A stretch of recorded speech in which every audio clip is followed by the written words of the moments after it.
ওং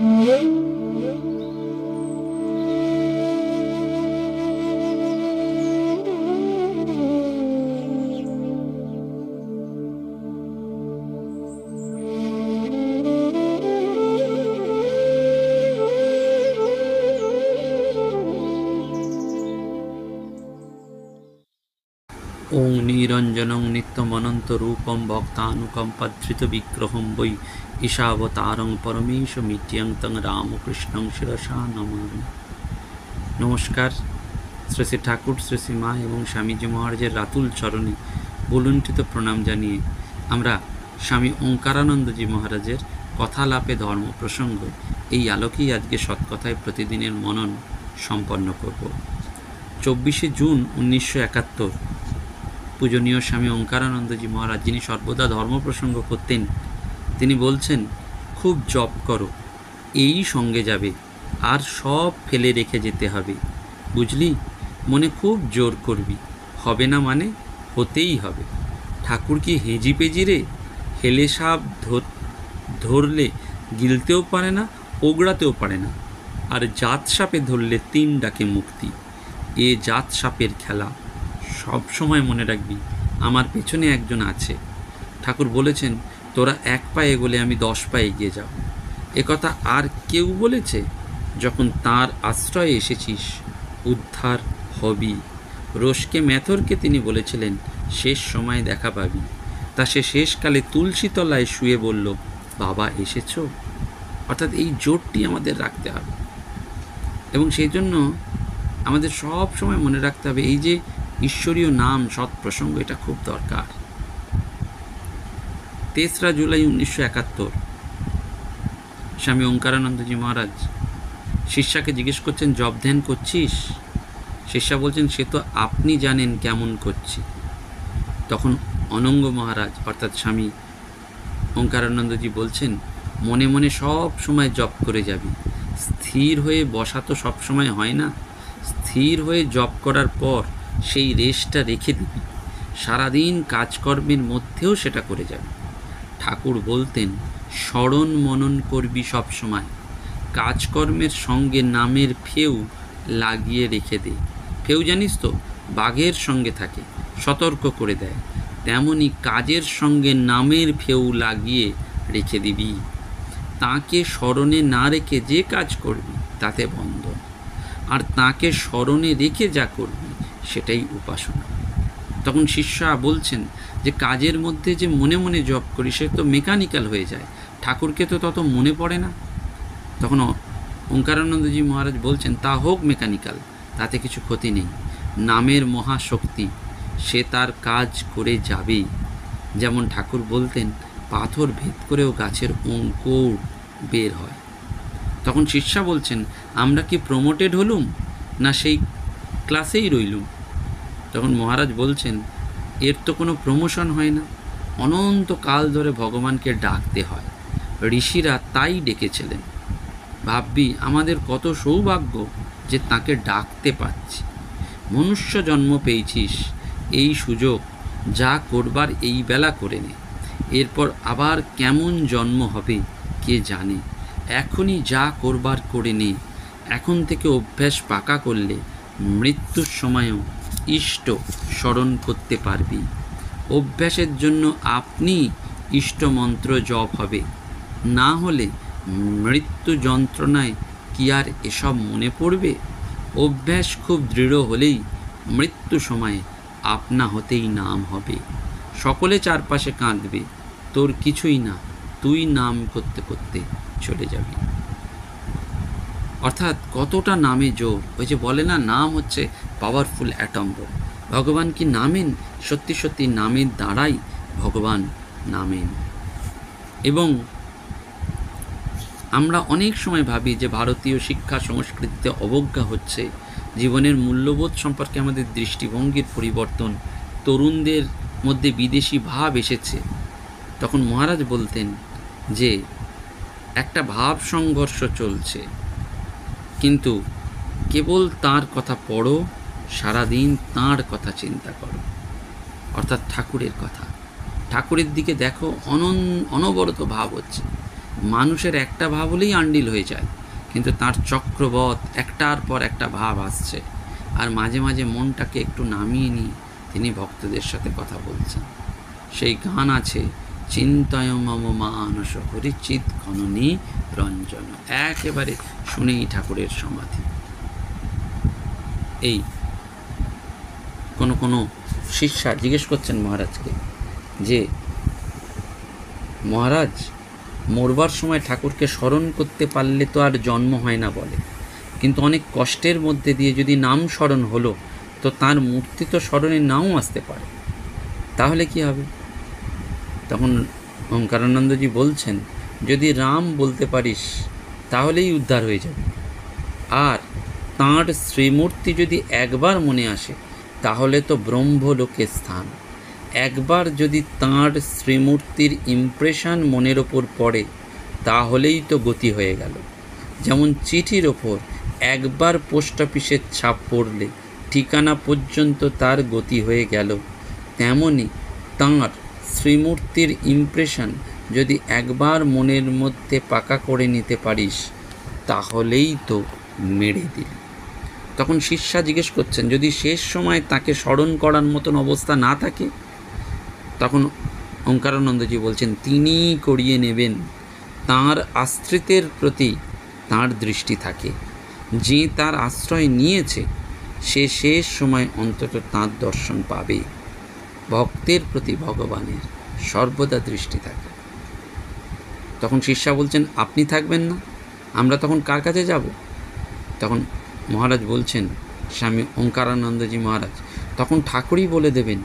ঠাকুরই তো গুরু, তিনি সর্বকালে সর্বত্র রয়েছেন, তাকে তো সব সময় পাবি। যতদিন মানুষ গুরু দেহে থাকেন ততদিন তাঁর মধ্যে দিয়ে আসেন। কীরকম জানিস? ইলেকট্রিসিটি সর্বত্র রয়েছে, তাকে ধরতে হলে কন্ডিট চাই, গুরু সেই কন্ডিট। আবার কন্ডিট ভেঙে গেলে ইলেকট্রিসিটি সব এক হয়ে যাবে। মনই তখন সব বলে দেবে, শুদ্ধ মনই হচ্ছে গুরু। তার নাম করো, চিন্তা করো, তাতেই মন শুদ্ধ হবে। আগুনের কাছে গেলে কি কেউ অশুদ্ধ থাকে? এইভাবে মহারাজ প্রসঙ্গ করতেন, সৎ প্রসঙ্গ, কথালাপে ধর্ম প্রসঙ্গ। এবং 1 জানুয়ারি 1972 স্বামী ওঙ্কারানন্দজি মহারাজ বলছেন যে সমস্ত সংগঠনের মূলে থাকা চাই ভালোবাসা, সেই সঙ্গে বিশ্বাস ও সহ্য শক্তি, তাহলেই সব হবে। কাজ শুরু করে দে, সকলে সাহায্য করবে। যদি না করিস দেখবি অপরে জায়গা করে নেবে।